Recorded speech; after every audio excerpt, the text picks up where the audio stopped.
이번 시간엔 헬레니즘 이전의 서양 철학을 공부해 봅시다. 소크라테스는 고대 그리스를 대표하는 철학계의 큰형입니다. 헬레니즘 시대가 열리기도 훨씬 전인 기원전 5세기에 태어났으며 예수보다도 대략 460년 정도 일찍 태어난 대선배라고 생각하면 되죠. 세계사적으로 보면 공자와 석가모니가 소크라테스보다 먼저 기원전 6세기에 태어났으나 서구만 놓고 보면 소크라테스가 윤리학의 원조입니다. 소크라테스가 서양 철학사에서 위대한 게임 체인저로 불리는 이유는 그가 서구 철학의 핸들을 완전히 꺾어버렸기 때문이죠. 소크라테스 이전에 탈레스 같은 철학자들은 세상의 근원이 뭐야? 물이야? 불이야? 라며 외부 세계, 즉 자연에 집착했습니다. 반면 소크라테스는 지금 우주가 먼지로 됐는지 물로 됐는지가 중요해? 내 속부터 챙겨 라며 단호하게 말했죠. 그는 델포이 신전의 경구인 너 자신을 알라를 좌우명 삼아 철학의 시선을 광활한 우주에서 좁고 깊은 인간의 내면으로 돌려놓았습니다. 훗날 헬레니즘 문명이 꽃피운 인간 중심 사고의 씨앗을 뿌린 셈이죠. 소크라테스에게 중요한 건 무엇이 존재하는가가 아니라 어떻게 살 것인가였습니다. 그는 성찰하지 않는 삶은 살 가치가 없다라고 일갈했죠. 남들이 좋다는 걸 무지성으로 따라가지 말고 정의가 무엇인지, 선함이 무엇인지 끊임없이 자신에게 질문을 던지라는 겁니다. 물론 소크라테스의 이런 인간 중심적 사고에 대한 반론도 있죠. 철학의 관심을 윤리에만 집중시킨 나머지 자연과학적 탐구가 발전할 기회를 늦췄다는 비판이 있습니다. 또한 덕은 지식이다. 즉 지혜가 곧 덕이라는 그의 논리는 교육받지 못한 사람이나 도덕적 실천력이 부족한 사람을 단순히 무식한 놈으로 치부할 위험이 있다는 지적도 있죠. 여러분은 이 예제를 미리 풀고 난 뒤에 강의를 들어야 학습 효율을 높일 수 있습니다. 첫 문장을 볼까요? 15초 드릴 테니 핵심어, 주제, 그리고 뒤에 나올 내용을 예측해서 메모하세요. 시간이 부족하면 일시정지를 누르고 천천히 생각해도 좋습니다. 처음부터 잘하는 사람은 없으니까요.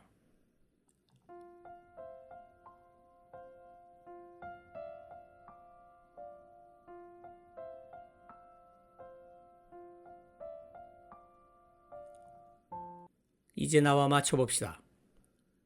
소크라테스는 못생기고 들찬 코에 배가 나오고 눈이 튀어나온 키가 작은 남자였다. 말이 많고 한 일은 거의 없는 최악이군요. 어쨌든 핵심어는 소크라테스. 영어 발음은 사크라티즈에 가깝죠. 주제는 소크라테스의 외모는 볼품없었다 정도 될 것 같습니다. 뒤에 나올 내용은 외모는 별로였으나 소크라테스는 위대한 철학자였다 라는 내용이 나오지 않을까요? 문제를 봅시다. 윗글의 내용과 일치하는 것은 1번 소크라테스는 종종 대중 앞에서 많은 연설을 했다.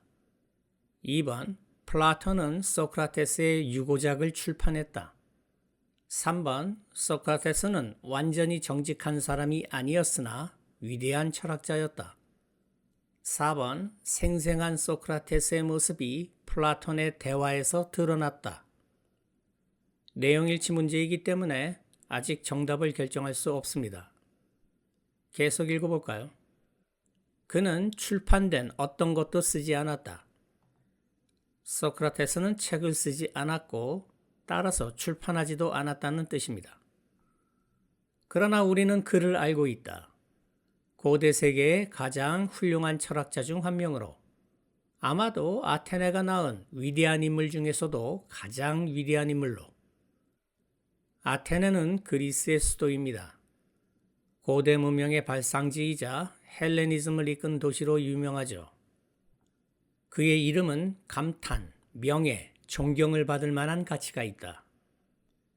여기서 command는 명령하다가 아니라 가치가 있다라는 뜻입니다.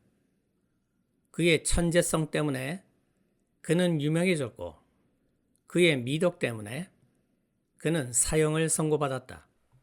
세상은 완벽하게 정직한 사람을 견디지 못한다.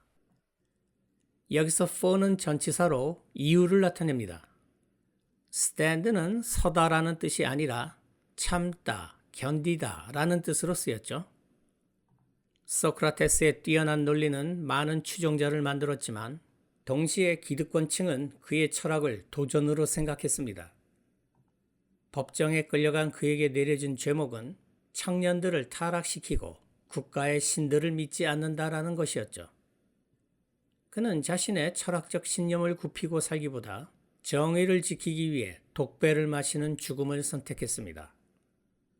세상은 완벽하게 정직한 사람을 견디지 못한다 라는 표현은 지독한 역설이죠. 사람들은 진실을 원한다고 말하지만 막상 자신의 치부를 드러내는 정직함 앞에서는 불편함을 느끼고 그 대상을 제거하려 합니다. 그의 삶에 관한 이야기는 금실과 같다. 세계 역사의 검은 천 속에서 검은 천은 어두운 현실을, 금실은 빛나는 존재를 비유한 표현입니다. 그에 대해 우리가 아는 것 모두 그래서 모은 것이다. 그의 친구들과 더불어 플라톤과 역사가 크세노폰 같은 제자들의 글에서 대화에서 플라톤은 생생한 소크라테스를 드러냈다. 즉 그의 말, 그의 주장과 진리를 찾는 질문, 그의 의견, 그의 삶과 죽음에 대한 태도, 그의 위대함을. 소크라테스가 책을 단 한 권도 쓰지 않았는데도 오늘날 우리가 그를 알고 있는 건 그의 제자 플라톤이 대화라는 책에 그의 언행을 기록했기 때문이라는 겁니다. 서양 철학사에서 가장 큰 영향을 끼친 인물로 플라톤과 아리스토텔레스를 꼽는 사람들이 많죠. 소크라테스의 제자가 플라톤이고 플라톤의 제자가 아리스토텔레스라는 사실이 그저 놀라울 따름입니다. 소크라테스는 작고 친밀한 집단에서 말했지만 그가 한 말의 메아리는 여전히 울려 퍼지고 있다. 초라한 외모와 뛰어난 철학을 대조시키면서 소크라테스의 위대함을 설명한 글이군요.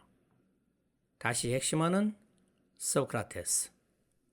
주제는 소크라테스는 초라한 외모를 가졌지만 위대한 철학자였다. 문제를 봅시다.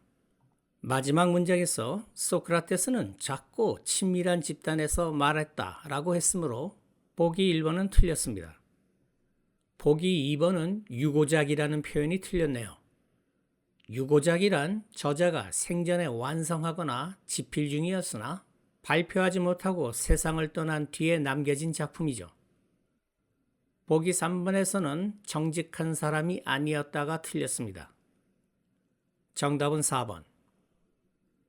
헬레니즘이 고대 그리스의 중심 문화로 자리 잡기 전 서양 철학의 모태는 자연 철학이었습니다. 이름은 철학인데 실체를 뜯어보면 지금의 기초과학과 매우 비슷하죠. 기원전 6세기경에 활동한 탈레스는 철학사에서 신의 시대에 찬물을 끼얹은 인물로 통합니다. 탈레스 이전 사람들은 번개가 치면 제우스가 노하셨다라며 초자연적인 원인에서 답을 찾았지만 탈레스는 최초로 세상의 근원은 물이다 라는 폭탄 발언을 던졌죠. 지금 보면 이게 무슨 뚱딴지 같은 소리야 싶겠지만 이것은 자연 현상의 원인을 자연 그 자체에서 찾으려 했던 혁명적인 태도였습니다. 탈레스가 물 하나로 밀어붙였다면 이후 등장한 엠페도클레스는 만물이 불, 물, 흙, 공기라는 4원소로 구성되어 있다는 설을 정립했죠. 이 이론은 아리스토텔레스를 거쳐 중세의 연금술사들까지 수천 년을 우려먹은 사고 이론이 됩니다. 현대적인 시각에서 보면 이들은 복잡한 세계를 단순한 원소의 조합으로 설명하려 했던 초창기 화학자들이었던 셈이죠. 물론 이들의 시도가 완벽했던 건 아닙니다.